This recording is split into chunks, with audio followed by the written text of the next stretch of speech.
Yeah, apparently. You need to hang up that computer call. Come over here and kiss me on my hot mouth. I'm feeling romantical. Never ever have I changed on my niggas. Yo, it's XRG, and I really got beef with the Rotten Tomato critics, cause they've been consistently rating good movies with a bad score and bad movies with a good score. Like they really give the first movie I ever fell in love with, the Alvin and the Chipmunk movie, a 29%, and now they gave the Finest of Freddy movie a 28%. I know these movies are nowhere near perfect by any means, but come on man, but they have the audacity to give the Cuties a 87%, and that Barbie movie, which was asked in my opinion, a 88%. More on that on another video. But hey man, I don't expect critics to understand the complex lore of Five Nights at Freddy's, so in this video I will be reviewing the Five Nights at Freddy movie. Spoiler alert. As a longtime Five Nights at Freddy enthusiast that appreciates all the subtle details of the movie a mere movie critic would easily miss, my opinion obviously holds more weight than these quote-unquote movie critics. So without further ado,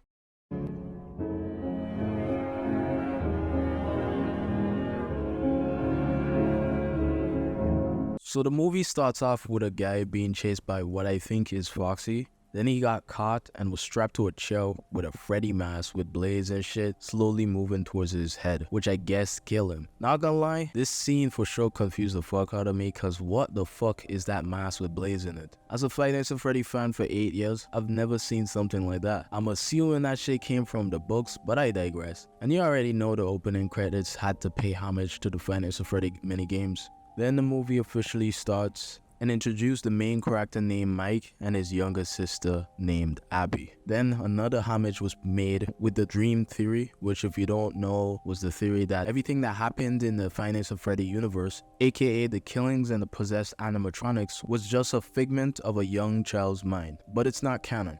While Mike was on his job as a mall security, he beat the fuck out of a random nigga because it looked like he was abducting a child. Like damn, what did he do to make this nigga that mad? Turns out that child was the guy's son, and since Mike could barely hold down a job, he's now forced to work at Freddy's Fazbear, but refuses because he can't do night. Then we get this dream slash flashback revealing that Mike's younger brother was abducted when he was little by an unknown person. His aunt has been trying to take his sister away from his care, but for selfish reasons. Now broke and jobless, he finally decides to take the job at Freddy's. Then you get this nigga with his ominous ass look. You already know this nigga plotting some diabolical shit.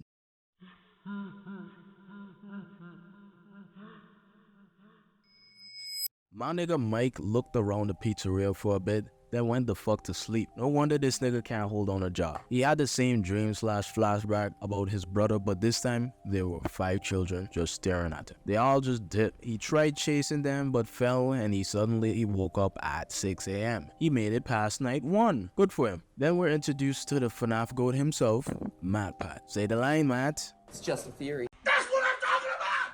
That's why he's the MVP! That's why he's the GOAT! Turns out the babysitter Mike hired was plotting with his aunt to get him fired, so she and her brother planned to trash the pizzeria.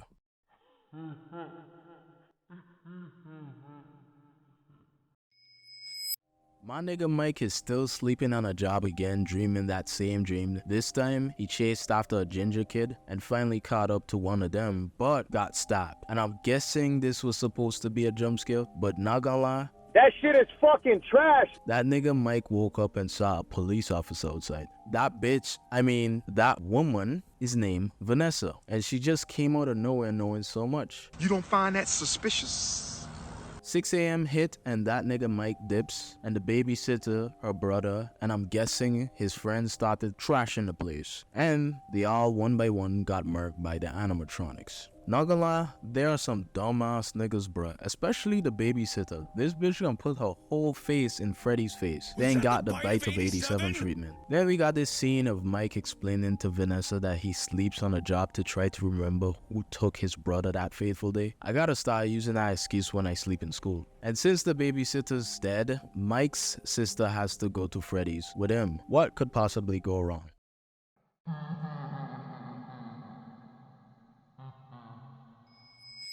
Nothing. I'm not joking. Nothing went wrong. Turns out the animatronics are friendly now, which had me confused as fuck, cause didn't they just packed up the babysitters and her brother? No, they're tickling a 10-year-old. That actually sounds crazy saying out loud. Apparently, Abby can see the 5 children that were in Mike's dream, and she claims that they are her friends, and they're the ones who control the animatronics.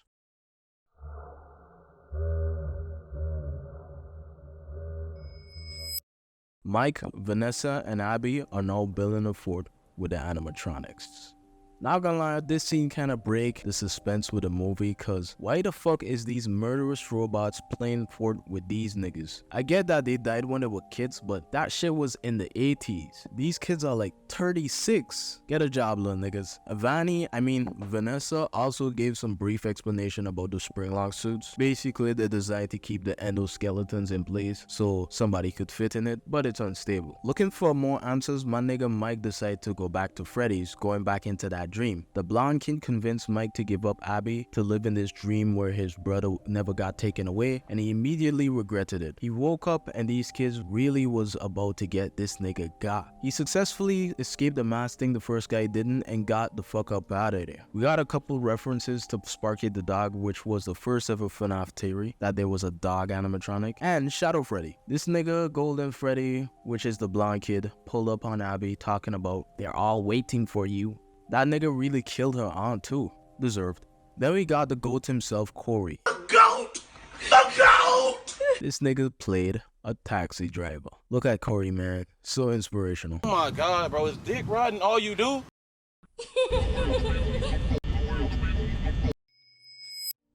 Vanessa finally spilled the beans and revealed to Mike that they're trying to pack his sister up so she can join them. And the dead bodies of the kids are in the animatronic, which just doesn't make sense to me, cause how the fuck has none of them smelled the decomposing bodies of the children? Then she revealed that the killer of those children was her father, and he also allegedly killed Mike's brother. He went to the pizzeria to save his sister and got there in time right as she was about to get snatched up. Then all of a sudden this nigga's Springtrap came out of nowhere. This nigga's strong as hell though. Nigga just pushed him and he flew like 3 blocks. Turns out the nigga that gave him the job was William Afton. No fucking way. Thought he would have been a little more purple, not gonna lie. This nigga really didn't give a shit cause he stabbed his own daughter without even thinking twice. He on a whole nother level of not giving a fuck. Since the animatronics could only communicate through drawings, Abby drew a picture of Afton killing the kids, which turned the animatronics' attention to Springtrap. The cupcake attacked Springtrap, causing the spring locks in his suit to stab him. Then he said the line, "Maybe the real Five Nights at Freddy's was the friends we made along the way," which probably confused the fuck out of most people who don't know the series. They then dragged him off screen, and Mike, Abby, and Vanessa left the pizzeria. Vanessa is now in a coma from the stab wound, and turns out that nigga Springtrap is still alive. The end. So yeah, that was the Five Nights at Freddy movie. Me personally, I would give the movie a 6.3 out of 10. Honestly, I kinda understand why most people who aren't familiar with Five Nights at Freddy wouldn't like it. Especially if you're looking for a scary movie. Cause if I had to rate it on its horror alone, I'm giving it a 2 out of 10. But because I already had a low expectation going into the movie, I thought it would have been way worse than what we got. So yeah, it's still fuck Rotten Tomato though. So anyway, I'll see you when I see you. Peace.